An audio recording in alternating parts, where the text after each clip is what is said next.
سلام و عرض ادب. برای دوستان میبینید که نشامون دارن برگای اصلیشون رو میزنن، یعنی برگه 3 و 4.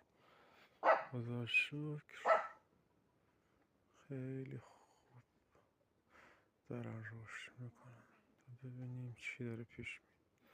اینا هم دارن خوب پیش میرن. یه سپرایز برای روز عید، یه گل خیلی زیبا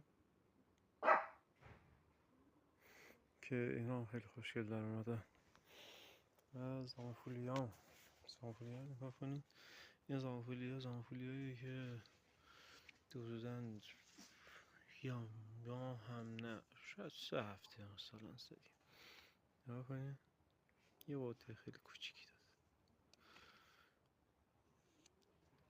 داده، خیلی کوچیکی.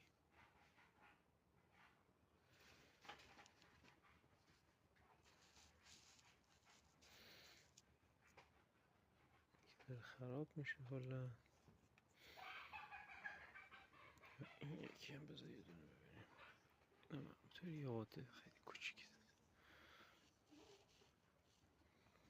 این مشکی ها رو هم همراه با همونا زدم. مشکی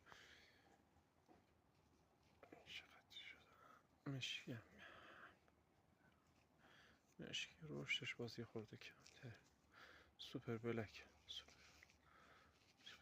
رشدشون خیلی کمتر نسبت به زامفولیای سبز. حالا هست البته بعد اینجا پر بشه